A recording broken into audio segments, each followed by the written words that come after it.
But in the end, the most important thing is, what's the purpose of your life? Why are you here? That's what we want to talk about today. We got to look at what makes you really do what you do. Everything on earth has a purpose, and you do too. That purpose provides an inner drive that once you tap into it can give your life immense fulfillment. It'll also give you certainty. Because right now we're in a world that's changing so rapidly that virtually every time you turn around, you hear about something else that's changing. And I personally get to deal with hundreds of thousands of people per year. I see about 250 to 300,000 people a year in my live programs.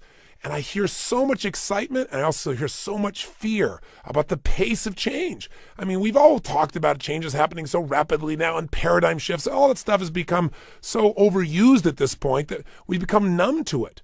But it's true. Never in the history of the world have things changed so rapidly. So you need to find something that's eternal inside of yourself, that no matter what changes on the surface, this part of you does not change. It's the part you come back to, the part that guides you, the part that really makes you fulfilled. And that's your purpose. Because all of a sudden, when you find out a friend's got cancer, or you turn around and you see that 35,000 people at IBM got laid off, or an entire industry disappeared overnight because a new one was created, it'll give you a way to find some good in virtually anything. Your purpose is available to you at any moment in your life, but you got to know what it is. Before we get into it, let me back up a little bit here. Okay, I have a good friend who's one of the most successful financial people in the country. He works in all these financial markets. He's an incredibly successful businessman. And I know he's working very hard right now on a goal. And I went to visit him recently, and boy, he's working hard and he's going to achieve that goal. But, when the goal's finally there, then he's going to be happy. And I thought, no. Each moment we've got to be able to find some sense of meaning for our lives, something that is significant, something that is useful. And we all know this is not a new conversation, but as your coach and as your friend in these tapes, I'd like to draw your attention to some things that maybe you already know but haven't thought about for a while. Maybe get you to put some of your focus into the most important area of life, which is enhancing meaning. See, all of us in life have to have a reason to be here. If all you're doing out there is going out and trying to achieve goals, and then you achieve them, then I'm sure you've run into that trip-up wire that says, okay, I've achieved the goal, and now what? Right? You achieve the goal, and your brain says, is this all there is? See, the purpose of a goal, as I've shared with you so many times, is not to achieve the goal. The purpose of the goal is what it makes of us as people, who we become. Ultimately, though, we have to have a sense that who we even have become has some kind of meaning. Without that, there's not a reason to live. There's not a reason to get up. There's not a reason to go out there and make it happen. What's really controlling this man's life is fear. When people say they're cynical or they're pessimistic, what they're really screaming out to you is, I'm scared out of my mind. I'm afraid to dream again. I'm afraid to think about what's possible. I'm afraid to really put myself on the line and say, I'm going to go for something. I'm going to stand for something. I'm going to put myself on the line in a relationship or my business or my vision to make a difference in the world. Because you know what? Maybe at one time this person did that. Maybe they tried it several times and it didn't work and they got pain and pain and pain. Pretty soon they didn't want the pain, so they stopped dreaming. They stopped envisioning. They stopped coming up with meaning. Instead, they try to keep themselves away from the pain by saying, well, there's no meaning in it all anyway. But unfortunately, that gives you the ultimate pain because it gives you a life without meaning. And no one can live a life that's fulfilled without a sense of meaning. See, we've been put here for a reason. The question is why?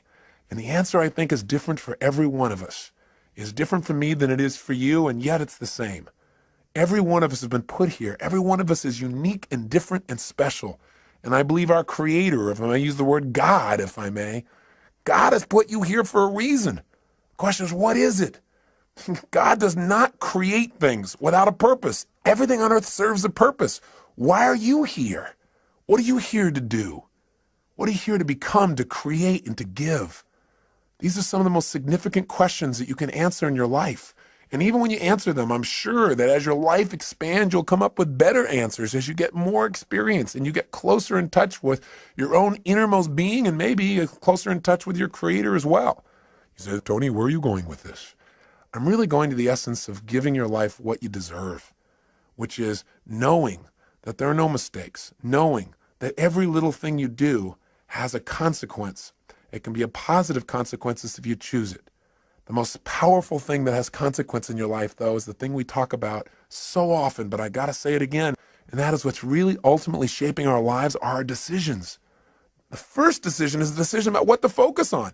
Where your focus goes is going to determine how you think, how you feel, what you do. Ultimately, what your life turns out like, what you're able to contribute. The bottom line is we must find an empowering focus out of any situation. The second decision that shapes our life and the meaning of our lives are the decisions that we make about what something means.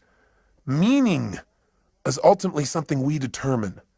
That's the exciting part about it, and that's the scary part about it. And the third decision, of course, is what are you going to do when something happens? See, so much of the fear that we see in life comes from the fact that most of us don't feel like we're in control. We're running around trying to control all the events of our lives. And every single one of us is going to experience multiple situations in our life that no matter how skillful we are, where we cannot control the event, where it's just not something that we can control because we didn't initiate it. Anytime you're dealing with other people, this is going to happen. Anytime you're dealing with Mother Nature, this is going to happen. Most of us in life are so afraid something's going to happen that we can't control, and therefore we're going to get pain, that we try to avoid those things we can't control. We try to shape our lives, where we spend our time, who we spend our time with, what we do, by environments that we feel really comfortable in, where we feel like we're really in control in them. But what that does is it limits the shape and quality of our lives. We've got to be willing to put ourselves out there to discover what we're really capable of when we're put in environments when we don't know what to do, when we don't know what things mean, when we're not sure. It's in those environments that we grow the most. It's in those environments that we discover more of our true purpose as human beings. It's there that our character is shaped. You know, so many times we set goals or we have dreams or we have plans and we work our tail off and it doesn't come out the way we want. And a lot of people come out of those situations disillusioned or angry or resentful or frustrated. They look for someone to blame.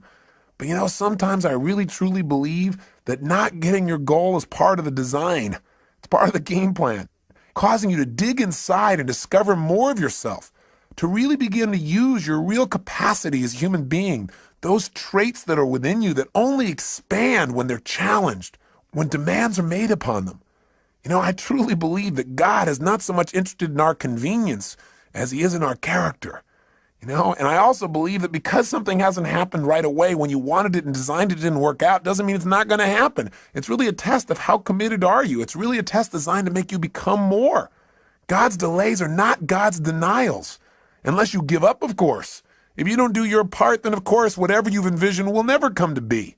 But we have to be willing to continue to put ourselves forth and know that events will show up that we can't control. So let me ask you a question. You go, okay, I understand all this, Tony, but how do you ever have a sense of certainty in a world that's changing all the time, where you set goals, you do all the right things, and it still doesn't always turn out right? How do you live in a world where suddenly something can happen? It could take away your whole business, or, you know, a storm could come and take away your home, or some calamity could happen to your personal family, or a disease could hit, or someone could die. How do you deal with all that? And the answer is, you have to know the one thing you can control is not events. What you control is what things mean to you. And therein comes the secret to life. Because no matter what happens in your life, the meaning of what has happened is yours. You get to determine it as long as you're conscious and you don't allow the people around you to teach you what to think. And as long as you don't just go on automatic pilot and allow your nervous system to make up connections that are false. Let me give you an example of what happens to people. Certainly by now you realize that what you do as a human being is primarily driven by your need to avoid pain and your desire for pleasure, right? But see, all of us have learned through life that certain things mean more pain than others. And so some people are driven by their fear, right? To experience the emotion of fear is the most incredible, painful thing they could ever imagine, so they'll do anything to avoid being in a fearful situation. Other people are driven by their desire to feel the sense of adventure. Obviously, they make decisions differently. They focus on different things in life. They can walk in the same room as someone who lives in fear, and they're going to notice different things. They're going to want to sit in a different place. They're going to want to try a different kind of vacation than someone who's trying to focus on how to be secure. What drives you? Are you driven by guilt? Are you driven by your past? When we use the word driven, the word drive, it really means to guide, to control, or to direct something. So what's guiding you? What's controlling you? What's directing your behavior? What's directing your focus? What's directing the meaning you're pulling from your life? What is it? Is it your parents? Is it the competition you have with somebody else? Is it wanting to prove somebody wrong? Is it your desire to contribute? Is it your desire for joy or happiness? Or is it a sense of purpose that's driving you? A sense there's something out there for you to do. There's something you're designed to evolve into, to become, to share, to give, to create. You don't even know what it is. But you're willing to trust that each day more of it's going to come out. See, whatever drives you, That's what's shaping your life. And the challenge is that most of us never consciously decide what we're going to have drive our life. See, we're not stimulus response animals, but we can be stimulus response animals. Our nervous systems are designed to help us. They're designed to be a source of decision making. They're designed to help us very quickly when we have an experience, figure out what is the source of that pain so we can avoid it in the future. What is that source of that pleasure so we can have more of it in the future? But when we don't think things through, when we don't think things through in an empowering way, when we don't have faith that there's a higher meaning, we tend to settle like animals for the lowest meaning that we can find. Well, this is happening because I'm a bad person. This is happening because there's something wrong with me. This is happening because I'm just destined to fail. Or worse, very often in life, we don't even consciously think things through. Our nervous system just makes quick decisions. Hey, every moment you're alive, whenever you have a significant amount of pain, your brain says, hey, what is the source of this pain? And it uses 3 criteria, I'm sure you remember, to determine what the source of your pain is. It looks for something that is happening about the same time you're having the pain that is unique. Because after all, you weren't feeling pain a moment ago. You got pain now. What's unique about this situation? It looks for something that is recent. Something's happening about the same time you have the pain. And it also looks for something that is consistent, something that whenever you've had pain in the past, this has also been a factor in that situation. Let me tell you how these 3 criteria can help you. You go out one day when you're a child and you touch a hot stove. You feel some pain, you pull it back. Your brain says, okay, what was unique to that moment that gave me the pain? It looks around and says, this burner, right? And it says, what was happening about the same time I felt the pain? I was touching this burner. And what's consistent about it? Well, maybe nothing until you do it again. After doing it 2 or 3 times, or maybe one time because it hurt enough, maybe one time is consistent. It's like when somebody says to you, you always do that. I don't always do that. Yes, you do. You always do it. I've done it one time. Yeah, but, well, that's always. Well, human beings can make a one time consistent if it's painful enough.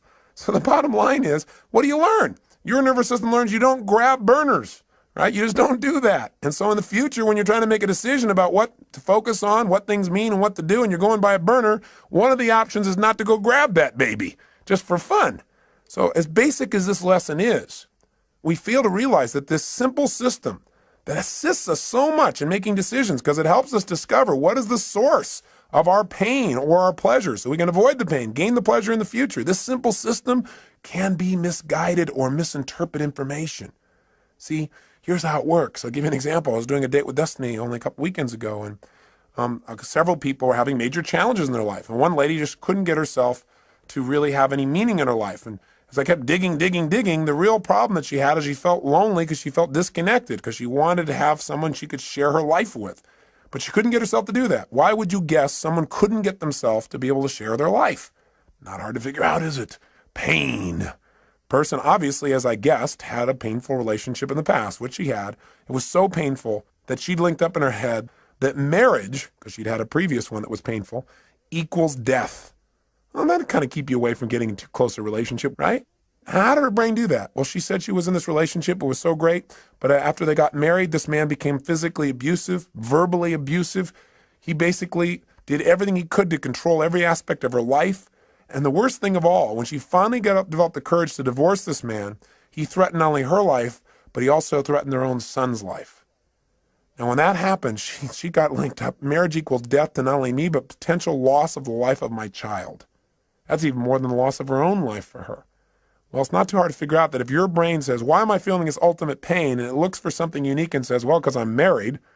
And then it looks around and says, what was happening about the same time I felt the pain? Marriage.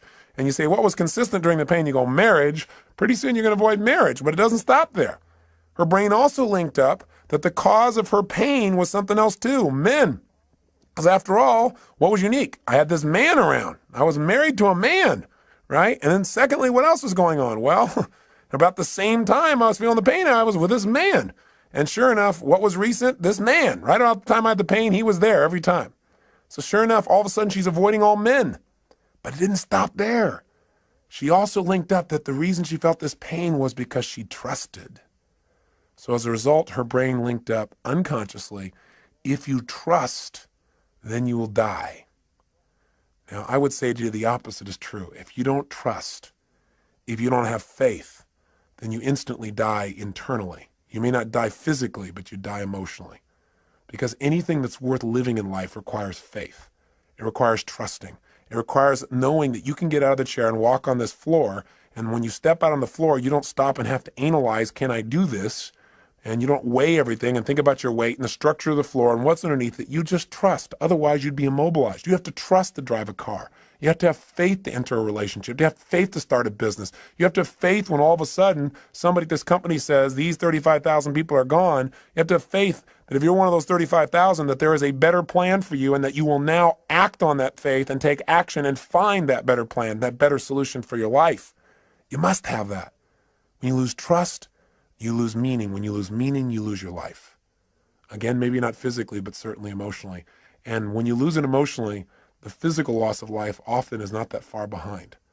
Medical researchers are now proving that the mind-body connection is not some psychobabble, but a physical reality, that the way we think and the way we feel about our lives affects us physically. In fact, Dr. Chopra recently shared with me that there was a new study that was done in the state of Massachusetts where they began to study what causes someone to die of their first heart attack before the age of 50, where they never get another chance. In other words, what was the number one risk factor they wanted to know? And they assumed that what would cause someone to die from just their very first heart attack, never get another chance, would be a person just had so much cholesterol in their body wasn't able to recover. And they found out that was not the number one risk factor. Then they thought, well, maybe they had diabetes. Maybe it was more of a genetic factor. They once again disproved that theory. What the Department of Health, Education, and Welfare for the state of Massachusetts states in their article clearly is the most important risk factor to determine that you will die of your first heart attack and not get a second chance is what they call job dissatisfaction. You got to have a deeper meaning for your life than, oh, I'm on that grindstone again, or I'm on that treadmill. No wonder most people in life turn to alcohol or drugs or television. And even then they can't find something to entertain themselves. Even then they don't sense any fulfillment because distraction does not create a life of significance. Distraction does not create joy. Distraction will not give you what you're seeking. Drugs will not change your life for the better. Right? What they'll do is hurt you. They'll create pain. And there are all kinds of drugs. Anything that doesn't expand you as a human being or allow you to share more love and joy with others in a natural way that enhances your physiology and your mind, your emotions, and your spirit is something you probably don't need. You got to grow. You got to expand. You got to contribute. You got to know that you're here for a purpose. There are no mistakes. There is a meaning. Even if you haven't found it yet, you must discover it. And you know what? For most people, they don't discover the meaning of their life until their life is over. What a sad place to be. Or until they have a life-threatening illness. Or until somebody very close to them that they love is about to leave them. You don't have to wait for the pain to discover the meaning. So how will I know when I found the purpose of my life? You decide what it is. You discover it and you decide this is it. And maybe later on I'll refine it. I probably will. But for right now, this is why I'm playing the game of life. This is what it's about. Every day, if I'm just being this way, if I'm just doing these kinds of simple things with other people, with myself, then I know I'm on track. I know there's a reason for my existence. We all have that. Now, I know you know the story of Viktor Frankl, right? The man who wrote Man's Search for Meaning. Here's a man who's in a Nazi concentration camp with pain everywhere around him, knowing at any moment he could be gassed or maybe spared. And if he was spared, he'd have the unique privilege of going out and taking the dead bodies out of those gas chambers, putting them in the big ovens. Talk about intense. And yet somehow in the midst of that pain, he found a deeper meaning. The meaning was that even though he was in pain in the moment, that somehow, someday he would survive this and he would come to share the story so that this would never happen to other people in the future. He couldn't find a meaning in the moment. He found a meaning in the future. And for most of us, the meaning that we want for our lives is here today, and it's preparing us for an even greater meaning in the future if we'll just use all of our life's experience, the pain and the pleasure, to become more, to prepare ourselves for whatever it is that our Creator has brought us here for, to prepare ourselves so that at the moment of truth when we are needed, we will deliver. And my real belief is we're going to be delivering all along the way.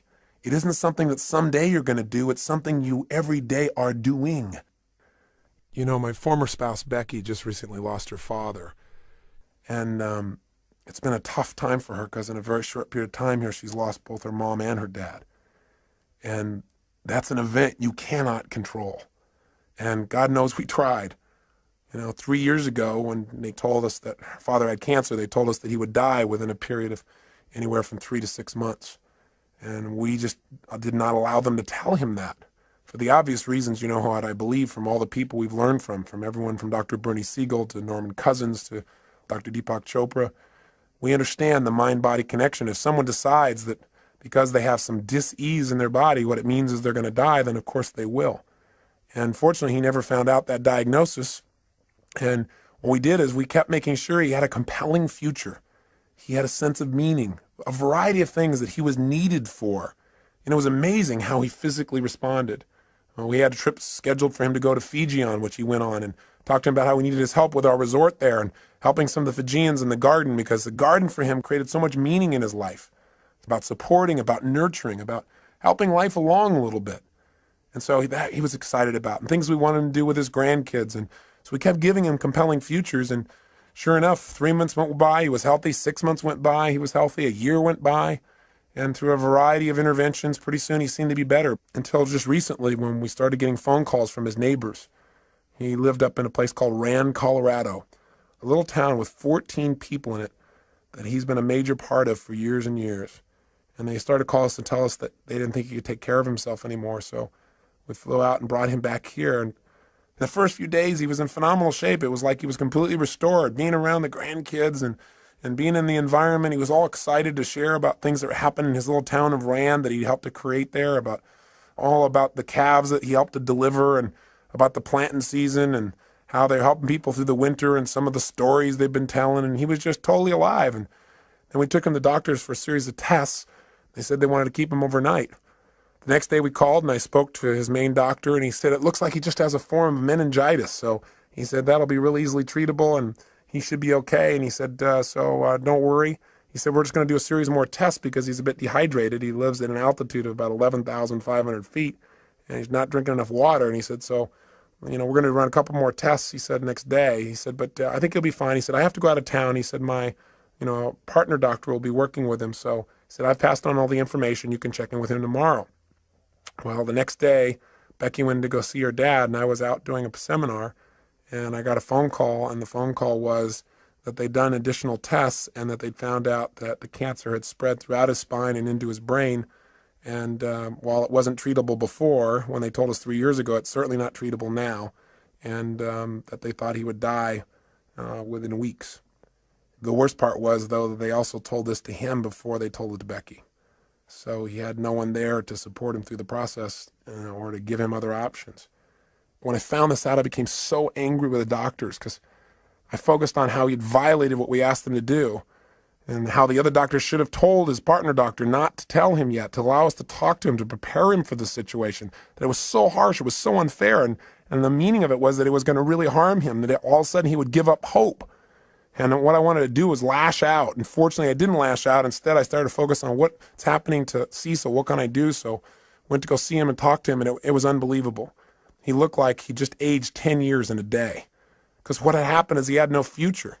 There was no purpose in fighting the pain or trying to make things happen or, trying to tell stories or do anything, because after all, you're going to die anyway soon. And that was kind of the way he was interpreting it. And sure enough, no matter what we said, he just didn't seem to respond. He just seemed to go into a total stupor. And for the next day and a half or so, he just sat in a corner. And he really didn't say very much or communicate very much. He just said not to bother with him, that he was fine. But he didn't open up emotionally. And I just sat down with him and I cried and I told him how much I loved him and how much Becky loved him and how he needed to share with us what he was really feeling, because, holding that back wasn't protecting us from pain. We just felt separate from him. That he could choose what this was going to mean for his life. The doctors had told us 3 years ago that he was going to die within a matter of months then. And here he was 3 years later. I said, what if you would have just sat around for 3 years in this little corner doing nothing because you thought you were going to die any day or any week? I said, that'd be pretty crazy, huh? And he started to laugh. I said, look at this. I said, you can't just sit off in this corner. Hey, you might die tomorrow. You might die in 6 weeks. You might die in 6 months. You might die in 6 years. You might die in 10 or 20 years and really screw these people's brains up. I said, it doesn't matter how long you're going to live. What's going to matter is how you're going to live while you're here. And I said, you've lived an incredible life. In World War II, you were a pilot, you were a businessman. Now you're this guy who's touching this little town up in Colorado where everybody knows you and cares about you and loves you because you love them. I said, you've raised these incredible kids. I said, if you're going to go out in style. Go out because you decided to go out in an energy that you want to, where you really enjoy your life. Don't just shut down because somebody told you your life's over because you buy into it. Don't do it. And then he said, well, Tony, he said, the truth is, I'm not afraid to die.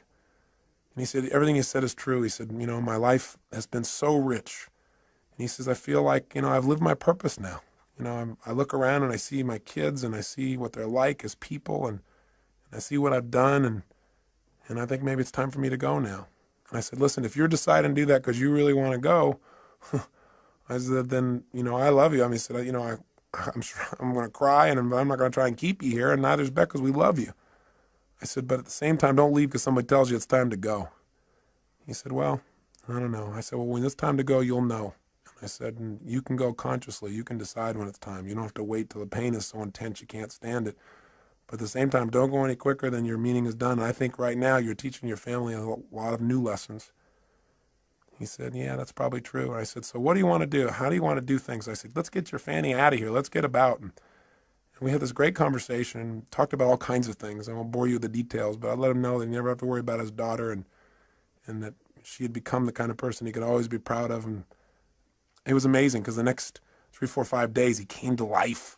All of a sudden, there was a purpose in things again. All of a sudden, he was alive.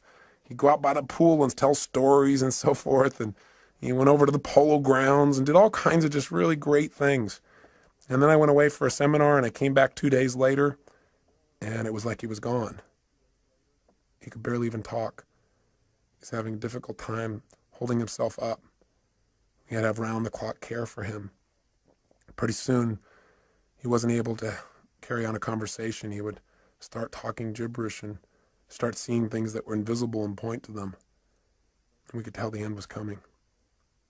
And as the end started to come, there was more and more pain and tears, and we felt it all. And I also, at the same time, reminded ourselves that, hey, we're making this thing that it's lost because of our short-term thinking about this man and his body and his presence, but his life will live on beyond his physical presence here.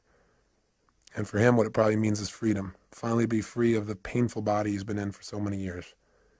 For him, it's a chance to be with his wife, Becky's mom, a chance to be with other loved ones. There was another meaning that could give you joy at the same time you're feeling pain. And so we try to focus on those. And then one night I got home, and all of a sudden I was called by the nurse, and she told me that Becky's dad had just passed away. And I had to share it with Beck, and we cried and we talked, and at the same time she felt an incredible sense of peace for him. It's amazing how instantly how we felt could change just by changing what we focused on, from our loss to his gain, to the feeling of joy for him to be free. We couldn't control the event, but we could certainly direct our own minds by thinking beyond ourselves to something deeper, to a deeper meaning in life. I got back yesterday from going with Becky up to this little town in Rand, Colorado. This little town I'd never been to before, but Becky had been there many times, and I got a chance to see where Cecil lived and the impact he had. He didn't really want a funeral. He never liked people who, quote, put on airs for anything. He was a simple man with simple values and a simple mission. And when I got there, I looked around, and he never explicitly said what the mission of his life was, the purpose of his life. But in a town of 14 people, and we went out to this gravesite to put his body into the ground, and suddenly person after person started showing up. We knew all 14 people would be there because we knew he'd touched them all. They all loved him. He was the storyteller. He was the man who took an old car years ago and painted it black and white and put a star on the side and put a dome in the inside with glasses and made it look like a police car so that when people came running through this little town, which consists of about 7 or 8 buildings, that they might slow down. His house was called the Rand Yacht Club because he invited everybody up for coffee every single morning, at least 300 days a year. Figured out how he could tell them a story and cheer them up. He used to run a little restaurant there called the Liar's Lair. The reason was because he had people, he'd tell people stories, and he'd tell the wildest tales and get people to believe them. Sure enough, after about 10 or 15 years, they began to realize that some of these things were stories. And they all laughed as they told me stories about this incredible man who touched their lives. But when we got to the gravesite, not only did 14 people show up, but in this little town that's 4 hours outside of Denver, people came from all over. People came from Wyoming. People came from Denver. Pretty soon there were 100 people at a gravesite where there's not supposed to be a service to honor a man who touched their lives. So we said, we don't having a formal service because that's not what he wanted, but before we put his body in the ground, does anybody like to say anything? And they all talked about how he touched them, how their life was greater because he was such a loving soul, that his smile had touched them, that his stories had touched them, that just his manner, that he was a lover of people and animals, that because he'd been in this town, their lives would never be the same. And people who'd come through the town just for a day, just his little kindness. He was a man who said, if you can't say something nice about something, don't say anything at all. He never said a negative word about anybody. In fact, one man, probably the most telling tale of this man's life, he said, Cecil's the kind of guy, he said, I sat down one day with him and said, what are you doing about all those rodents that keep stealing all our animals? Are you poisoning them? Or are you shooting them? Are you trapping them? Are you killing them? What are you doing? He said, because they're taking all my stuff. And Cecil said, no, he said, I just plant twice as much. I thought, what a life. What a man. See, his life was his mission. His mission was real simple. Love people, love animals, love beings. Make the world a little bit better by just being nice. He lived a life of significance, one that had meaning. He didn't go out and change everything on earth. He didn't make $1 billion. He doesn't have people writing him up everywhere, but he changed people's lives. And he died in his sleep, out of pain, the day he decided to go. And he created in his family a greater sense of courage to look at life in a new way, and a greater sense of dedication to give even more. He added to our drive. He added to our commitment to be givers in life, as he was to any soul who had the privilege of coming across his path.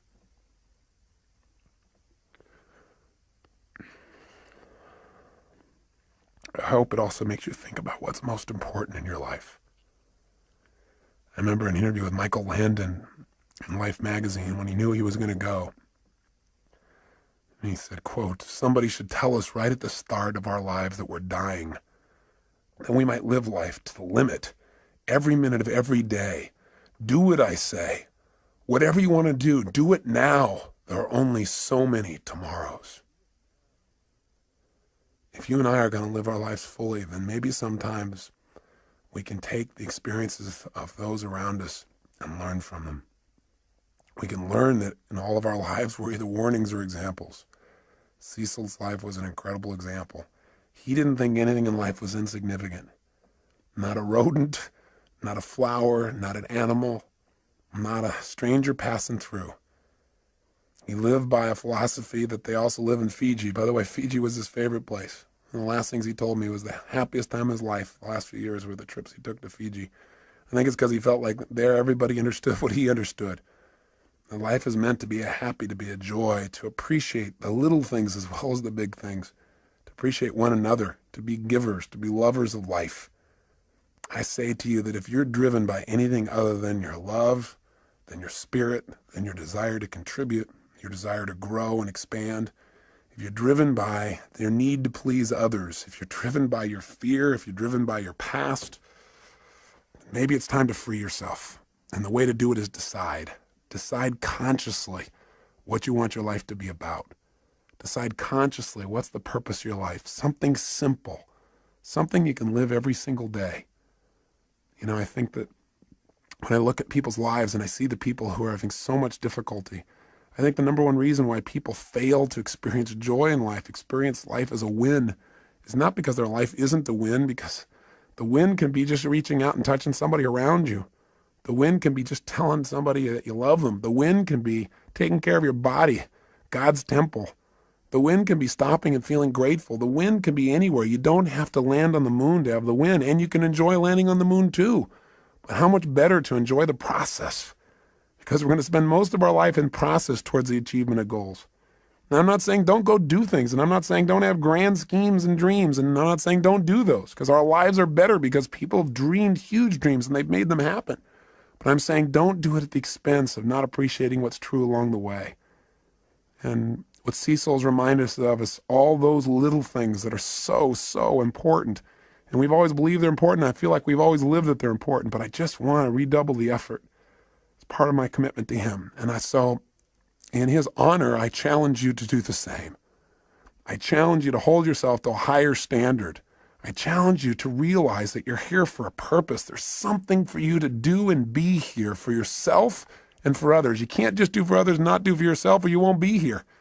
So this is really designed to get you to ask yourself, are you being efficient or are you being effective in your life? There's a big difference. If you're being efficient, then what you're doing is you're doing things right.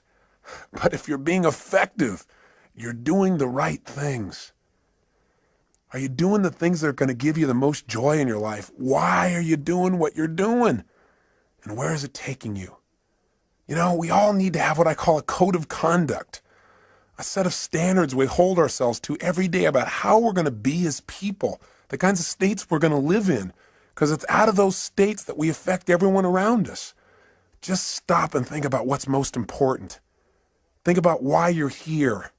What's the purpose of your life? Step out of the moment and into eternity. Think about what's eternal when you're feeling insecure. Start to realize there is something inside of you that is never ending, that there's something inside of you that is unchangeable. And that's the part of you that knows what is right, what to do, and why you're here. So, it may sound metaphysical, it may sound religious or spiritual. Call it whatever you want. But know that the bottom line is that you are here for a reason, and that it's a special reason that only you know. And it may be that you haven't found it because you're looking for something huge. And it may be that you're living it right now. You're just not appreciating your purpose. Maybe what you're doing right now is your life purpose, this thing that you detest most.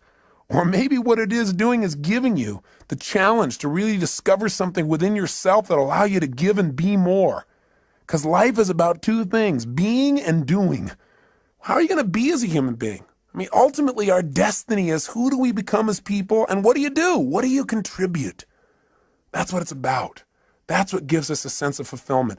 A life of significance is one of growth and contribution. It's one where you decide what your life's about. Simply, what are you here for? Are you here to live, to learn, to grow, to share, to love? What are you here for? I'm asking these questions. I'm hoping you're thinking, not just listening to me. What is the special plan for you? You've got to discover the purpose of your life. There is a plan. There is something here for you that's different than anybody else in the world, and you've got to discover what it is. And the best way to discover is just trust your instinct and say, what is it? If it was simple, it was clear, and I was living every day, why am I here? Because if you never discover your purpose, how can you ever win the game of life? How can you really enjoy it thoroughly? See, I look around at people so often, they're so unhappy, and I think the reason is that they don't ever win the game of life. It's a game they feel like they can't win, like they're always losing. And the reason, number one, is, I think there's 7 reasons. I'll give you 7. I've jotted some down here. I think number one is, I think most people never win the game of life. They never feel fulfilled. They never feel joy because they don't know the purpose of the game. If you don't know the purpose of the game, what's your chances of ever winning? Of ever getting to ring the bell and feel that sense of fulfillment or joy or passion or love or whatever it is that you truly want at the deepest level? See, if you don't know the purpose of the game, if you don't know the goal, it's pretty hard to set up your game to win, isn't it? Pretty soon you start pursuing things that don't give you fulfillment. Living somebody else's life other than your own. You got to know, what are you doing it all for? What do you really want? When I ask most people this question, what do you want? They give me answers like, well, I know what I don't want. I don't want to live this way anymore. I don't want to feel like hell anymore. That's not going to give you what you want. What do you really want? Oh, I want to finally be financially secure so I can retire. Great. You know the statistics about retirement? Actuary statistics from insurance companies show that 3 years after a man retires, specifically I'm using men, guess what happens? He dies. To retire is to die. And for some people, this is like their major aim. Think about it.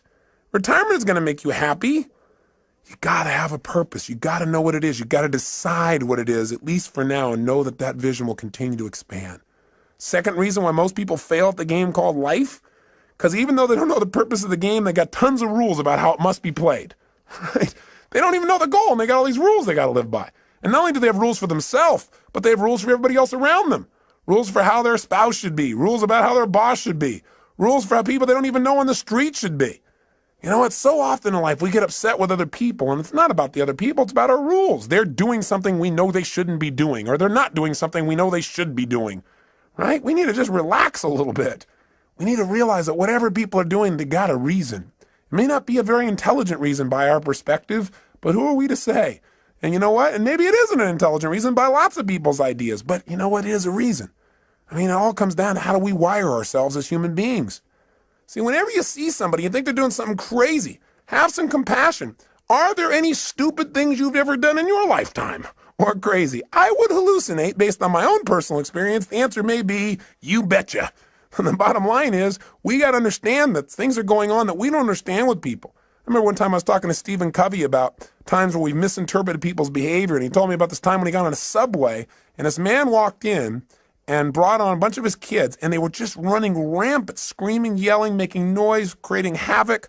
And, you know, Stephen's more of a mellow-centered kind of guy. He doesn't like that kind of environment, even on the subway.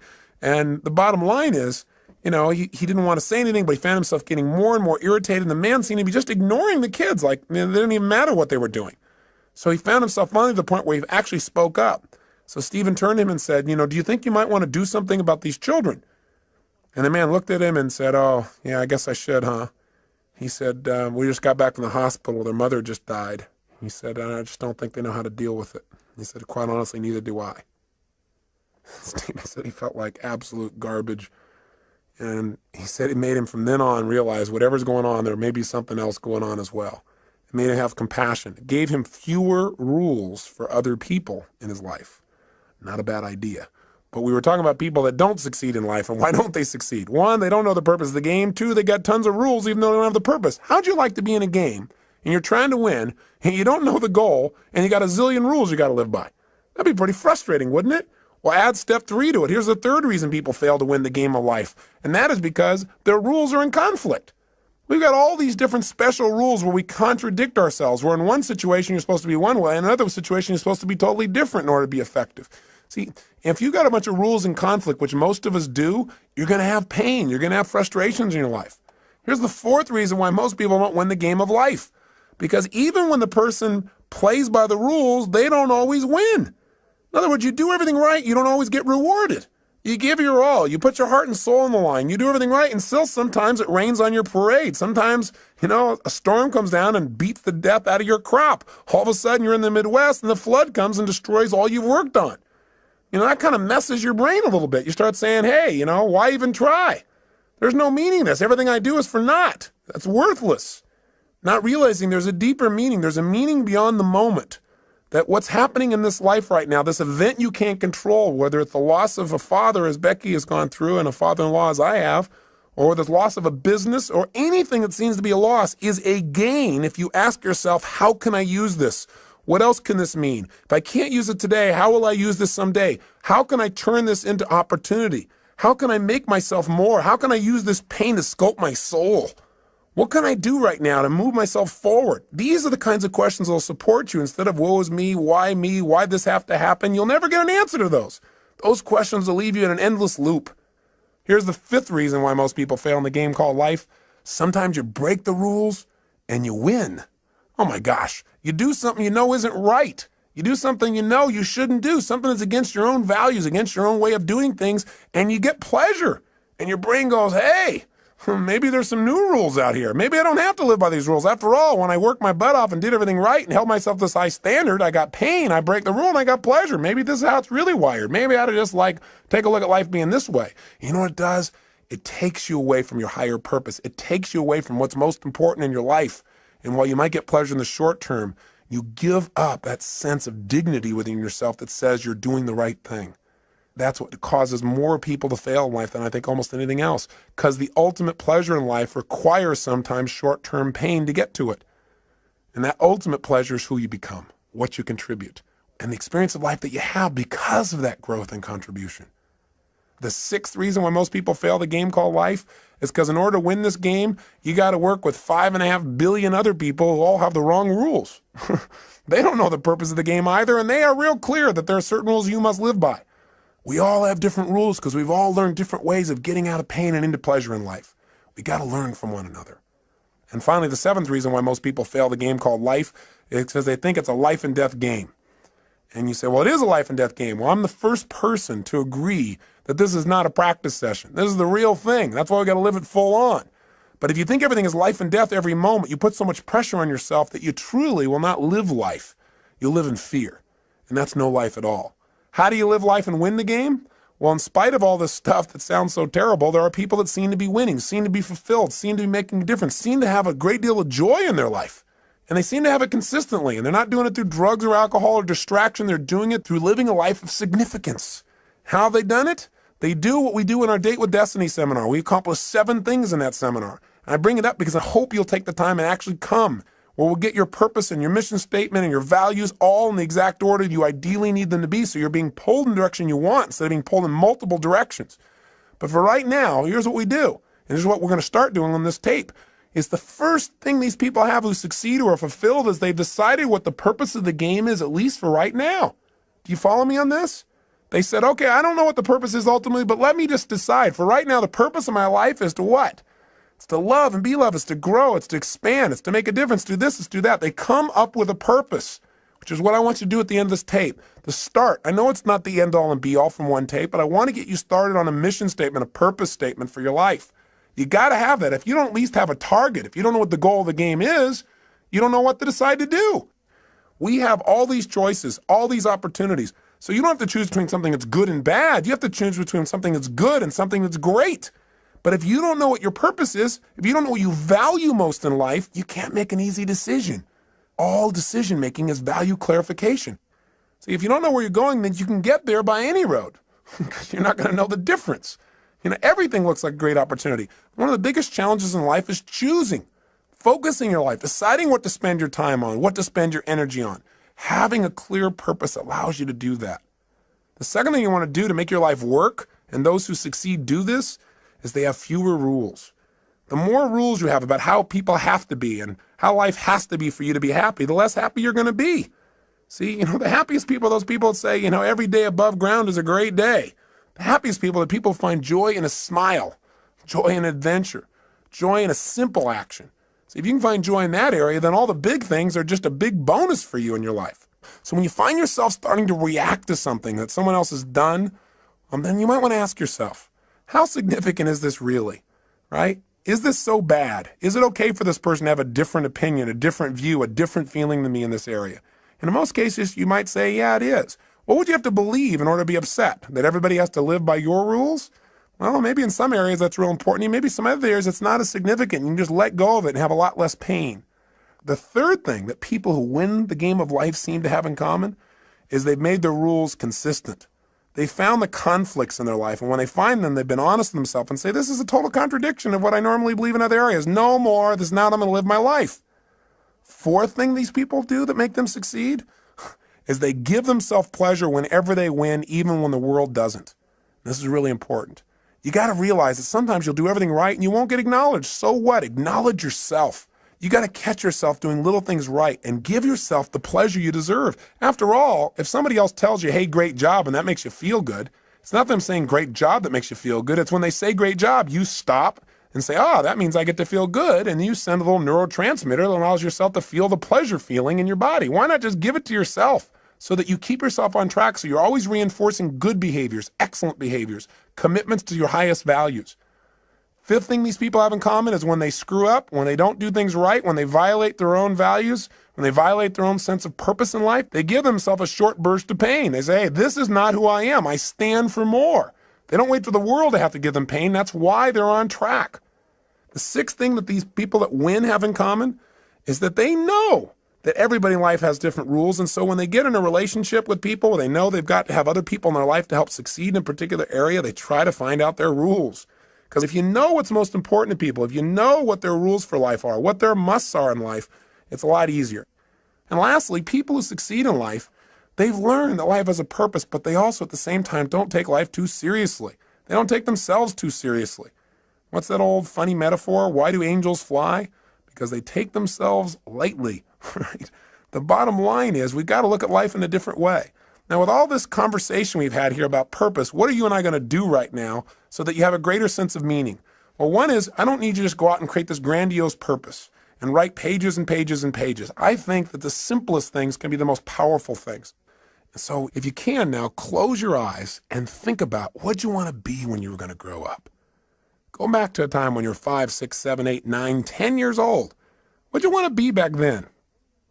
What'd you want to do? Who were your role models? And why did you want to be that?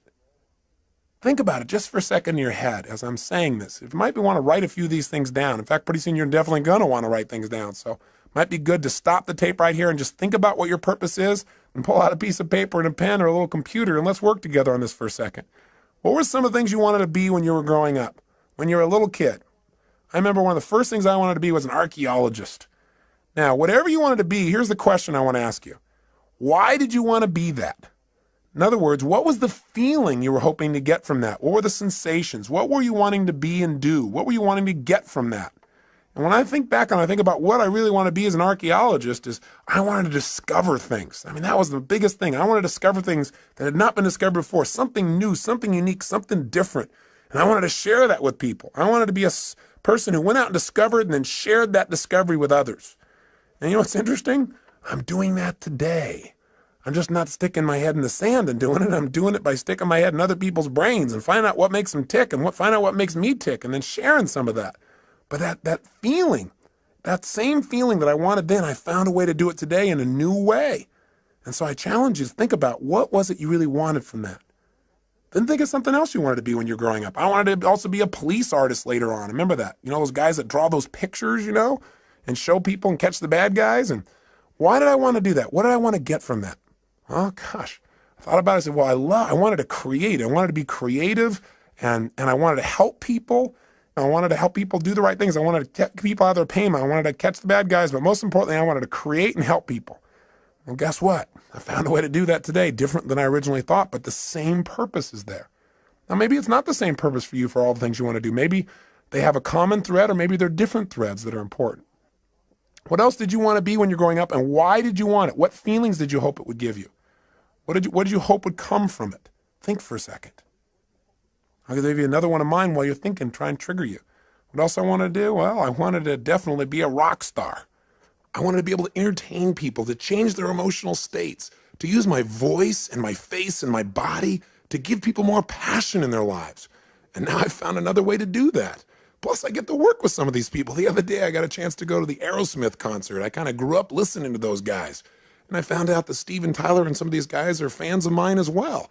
Went backstage and I met Tim Collins, who's their manager, and he told me a phenomenal story. He said that years ago in the early 80s, when Aerosmith was in really bad shape, the guys were hooked on heroin and they were losing everything financially and the group had broken up, that he decided he was going to turn it around. And he read 2 books, Think and Grow Rich, and a little book called Unlimited Power.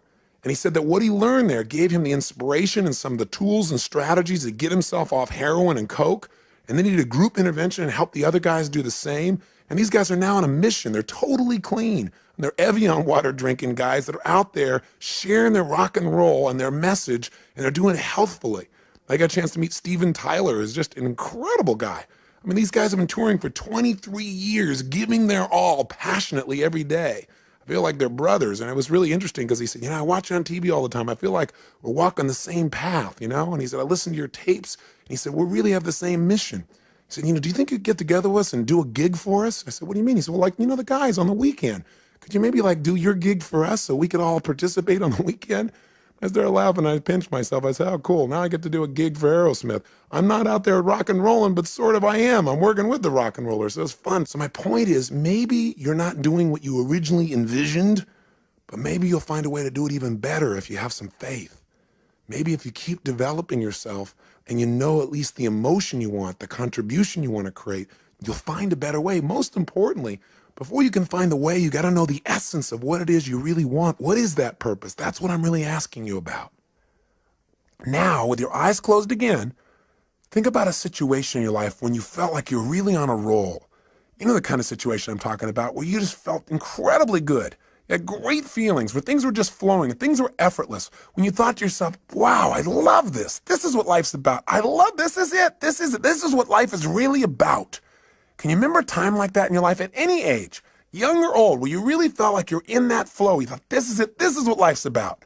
Think of a situation like that right now. Remember that time. Step back into your mind, back into your body like you were then. And look through your own eyes as you were then when you felt like this is what life's about, and see what you saw. Hear what you heard. What were you doing? What were you feeling? What were the states you were in? What were you experiencing? Yeah, think about it. And tell me, what is it? And was there anything in common with this with some of the other things you wanted to have in your life, the feelings you wanted to have? Maybe you wanted to grow or create or contribute or discover or expand or challenge. What is it? Love. What were the feelings and what were you doing? And then when you get a sense of what that was, then think about this. Think of another situation in your life. Think of a second one when you felt like you were on a roll at some other point in your life, when things were flowing, when you felt this is it, this is what life's about. I love this. Think of another time like that and step into that situation as well. Step into it right now. As you step in that situation, look around, see what you saw then, hear what you heard then, feel what you were feeling then. What was happening in that moment? Not just what you were doing. Notice what you were doing. Were you creating or writing or speaking or communicating or manufacturing something or studying or learning? Or what were you doing? But also, how were you feeling? What were the states you're in? And what were you doing for others if they were involved? Were other people involved? What was the process? How were you being and what were you doing? Feel it in your body. Is there anything that is similar between this and the last experience? Or anything about this that's similar between this and the feelings that you wanted from those things you wanted to be when you were going to grow up? That's it. Notice it and capture not only the idea of this, but the feeling as well. Now, one more time, think of something else. Another time at any age when you felt like you were on a major roll, things were really flowing, when you felt incredible, when you felt like, I love this. This is what life's really about. This is it. Think of another situation like that right now. And as you step into that situation right now, notice, what were you doing? What were you creating? What were you sharing? What were you feeling? Feeling these feelings. Think about the purpose of your life. If you were going to say it in a simple phrase, not even paragraphs and paragraphs, simple phrase or a sentence or two, and you're going to write down the purpose of my life is to what? And if you're going to do it and you're going to have a couple simple criteria, one is got to be stated positive. Not the purpose of my life is to stop all the horrible things in the world. No, something positive. Something stated in the positive. And if it was going to be something brief, and if it was going to be something emotionally charged in terms of its words for you, and it has to have how you're going to be as a person and what are you going to do. And it's got to include not just other people, like I'm going to change other people's lives or I'm going to make the world better for other people. You got to be in your own mission statement. You got to be your own purpose statement. You got to be in there too, and other people. Don't just have it, the purpose of my life is for me to be happy, because we're all connected. So if it's you and others, being and doing, brief and short, what is the purpose of your life? What is it? Right now, what comes out of your head? Not the right answer, not the perfect answer, just the answer. The purpose of your life is to be and do what for yourself and others? Just say it out loud. Just say it. Don't even write it down at first. If you got pen and paper, then write it down. Purpose of my life is to what? Say it again. Try something. Keep changing it. And if you write it down each time, it'll give you better. So I'd prefer if you wrote it down. But just come up with something. The purpose of my life, for me, Tony Robbins, is to serve God and my fellow man by being a powerful, loving, passionate, outrageous, courageous, strong, playful, crazy example of the unlimited possibilities that God gives when you commit your life to service, when you're really focused on contribution. That's what my life's about. I know what I feel. I can change the words slightly here and there, but I know the essence of my life. And you've got to know what that is for you. That is what will help you to make the decisions. That'll give you the motivation to get up early and stay up late. That'll make you connect with people in a way you've never connected before, but you got to know what it is. And it's got to be more than just you. You and others got to be brief. It's got to be emotional. It's got to be intense.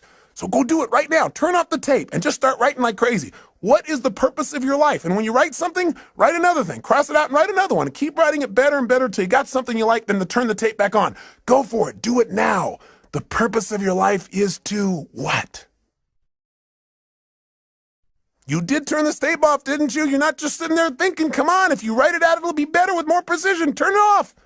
And if you're on your way back, then just ignore the last sentence. Welcome back. Now, do you got something you really like? I hope so. Now, I know it's not the end all and be all, and it better not be perfect, or I'm going to come through this tape and grab you. Your job is not to be perfect. It's to be excellent. Perfection can never really be achieved anyway. If you're truly a perfectionist, then it's never perfect. But it's getting better all the time. So what is the purpose of your life? And how does it feel when you think about this is the purpose of my life? And let me give you one other criteria. Did you write it so you can only achieve it once you die? If so, change it. Because we don't want you to have to die to achieve your purpose, which is what some people have. It should be something you can experience every day. You know, whatever you do, Whether you're just sitting at the lunch counter, you're walking through a grocery store, you're going and conducting your business, I don't care what it is. It should be something you can feel. And you got to find what that is for you and how to language that, at least for now, so you know the goal of the game. With that, your life takes on a whole nother dimension. So as you go out over the next month, try something. Take this purpose statement and keep it in front of you. Put it in the system you use for managing your time and keeping your to-do list. Put it up on the wall nearby. And as you look at it each day, don't just write it and forget about it. Think about each day, how can I live my purpose more? And when you go to make a decision about doing something and you're not sure why you're doing it, you can always go back to your purpose. You can do it going into a meeting. You don't know why you're going to the meeting? I'm going to the meeting. I'm going to be powerful, loving, passionate, outrageous, playful. I'm going to inspire people to see what's possible if we really serve all the people around us. That's not hard to figure out. You have a guiding principle. No matter what happens, principles don't change. The essence of who you are will not change. The environment may change, the vehicles may change, but what's inside of you won't. And let me say one final thing to you before I send you off and have you take some more time to work on your mission statement. One is, if you want to send me your mission statement to Robbins Research, I'd love to receive it. I'd love to see how you've languaged the purpose of your life. So if you feel like doing that, please do and address it to me personally. But the other thing is this. I want you to realize that very often, not getting your dream gives you your destiny. What I mean by that is this. So often, as I said when we started this tape, people set up a goal or a dream and they don't get it, and then they feel so disappointed and so frustrated, sometimes resentful towards others or to their creator or towards themselves for not accomplishing or achieving it. But the truth of the matter is, whenever something happens, you must find an empowering meaning. You must ask yourself, how can I use this? If this was to serve a higher purpose in my life, how would I use it to serve a higher purpose? If this was going to make me into somebody more, how would I use it to make me more? And very often in life, if you really look back on your life, the worst situations in your life have been the best if you were willing to trust that it happened for a reason. That somehow, even though this is painful and you'd never want it to happen again, somehow this is going to serve you. Maybe you were hurt by someone or some situation, but because of that, your kids will never be hurt the same way you did when you were a child. Or maybe you went through some tough time, but because of that, you'd be able to help somebody else so they won't have to go through the same pain you did. Maybe the pain made you make a new decision and send you in a brand new direction that brought you to this destiny. I really, truly believe in my heart of hearts that if we're willing to trust and have faith and look for answers and actively pursue them, that every human experience supports us, even those that are painful. And I believe we can probably do them without the pain, but if the pain does strike or if something happens outside your control, which it will, then instead of living in fear that that'll happen someday, you want to live from the sense of certainty that says, no matter what happens, I will benefit from it because I will look for benefits and therefore I will find them. It's that simple. And I'll give you a good metaphor. There's a great movie, I'm sure you recall, it was called Field of Dreams. In it, they said, if you build it, they will come. In the movie, Kevin Costner seeks out an old man by the name of Doc Graham. He's played by Burt Lancaster. And when he first meets this man, he's going to see him to tell him about a field of dreams that Kevin has developed, a place where these old men could come back and play again, to be young again, to live their dream. And when he meets Doc Graham, he starts to talk to him and he says, I understand that you only were able to play one inning in your life, because Doc Graham said, well, yeah, my whole life's dream was always to play baseball, to be a professional. He said, every single day I gave my all. I lived this passion. He said, I took ground balls and batting practice and I pushed myself. And he said, finally, I made it. I made it to the big leagues. And the whole season went by without my being able to play. And finally, at the end of the season, in the 8th inning, the coach looked over at me and said, kid, I want you in right field. He said, I was so happy. I couldn't believe it. I ran out onto the field, and he said, I stood out there in right field waiting for somebody to hit it to me, waiting for my chance.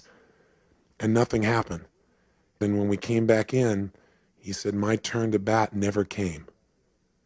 And the next year, they, without giving me another chance or even giving me a chance, they sent me back to the minor leagues. And he said, I just couldn't take it. I couldn't take going through that again, so I quit. And Kevin Costner said, oh my God, that's unbelievable. What incredible pain, what devastation. That must have destroyed you. I mean, for any man to be that close to his dream and have your dream pass you by as if it doesn't even know it's you. He said that must have been the most destructive, painful thing. That's a total disaster. And Moonlight Graham said, no, son. He said, Playing baseball for only 5 minutes was not a disaster. Playing baseball for only 5 minutes was not devastating. What would have been a disaster, what would have been devastating, is if I'd only been a doctor for 5 minutes. You see, if I would have hit that baseball, that might have been the bigger disaster, because then I never would have come to this little town. I never would have saved this man's life, or delivered that little girl, or got to know the people that now are my best friends in the world. He said that would have been a disaster. In other words, sometimes not getting your dream gives you what you really want, what you really need, what you're really destined for. And if that part of the movie didn't give it to you, they followed up with another scene. Finally, there's a chance, Kevin Costner makes arrangements and he said, listen, there's this field of dreams. You can come on it. You can be young again. You can live your dreams still. And he brings Moonlight Graham to the field with all the other players. And when he steps out on the field, he's young again. And he's wearing his uniform and he can feel the warm sunshine on his body again and his youthful muscles and the smell of the fresh cut grass and the baseball in his hand. And finally, they're beginning to play. And just as Moonlight Graham is finally stepping into the batter's box, finally he's going to get a chance to get that hit in life, in professional baseball, his dream. Right at that moment, there's a scream in the stands because Kevin Costner and his brother are having a conversation. And his brother doesn't see these players on the field. He doesn't have the faith to experience the beauty and the joy and the fun and what's right there in front of him. He can't see it because of his lack of faith. And as they're arguing about this, he accidentally turns and knocks Kevin Costner's daughter off the top of the stands. She falls and hits her head, and she starts turning blue. And so all of a sudden they start yelling, oh my God, what are we gonna do? We gotta save her, she's dying. And all of a sudden Costner says, we need a doctor. And just as he hears those words, Moonlight Graham is about to swing the bat, and he says, I'm a doctor. He starts running full blast to help this child, but all of a sudden he stops. And he looks down, and there in front of him is the foul line that divides the field of dreams from the other world. And he knows if he crosses it, he can never go back. He can never live his dream. He doesn't hesitate anymore. He immediately steps across, and he saves the child's life. He loses his dream, but he lives his destiny. The moral is very simple.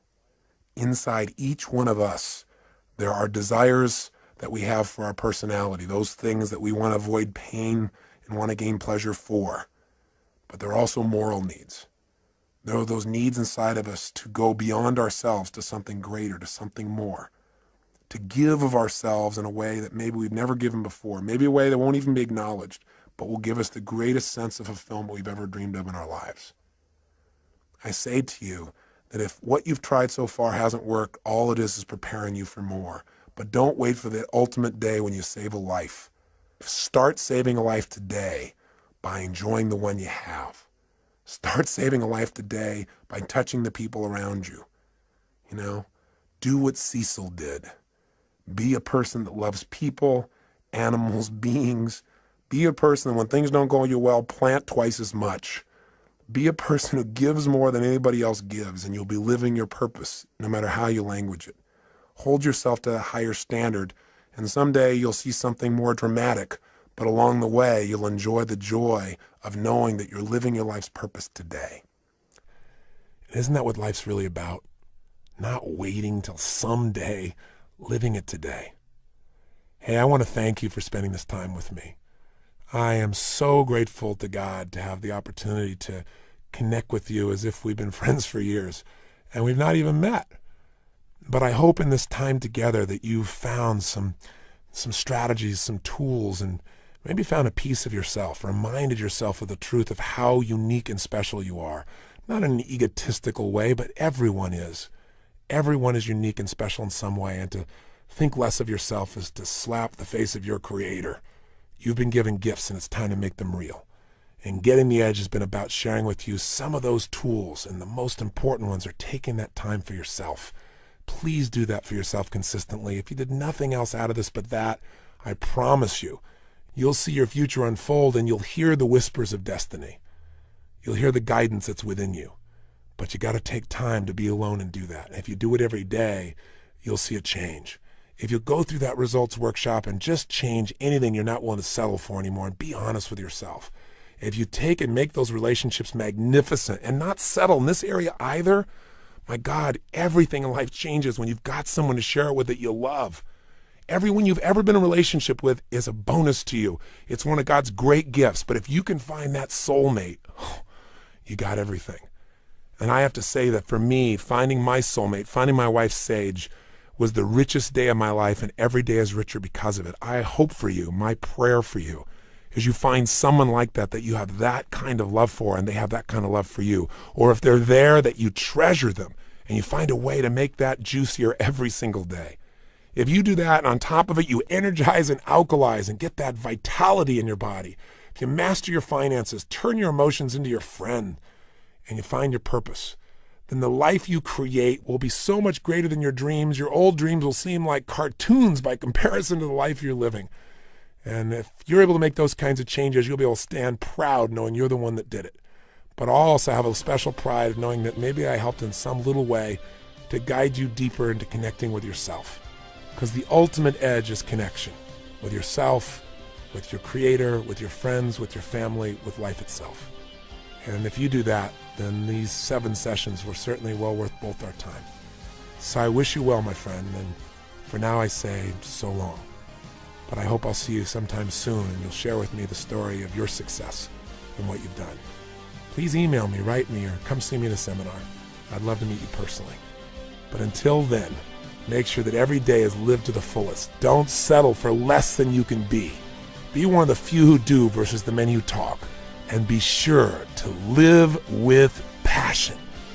God bless. I hope to see you soon.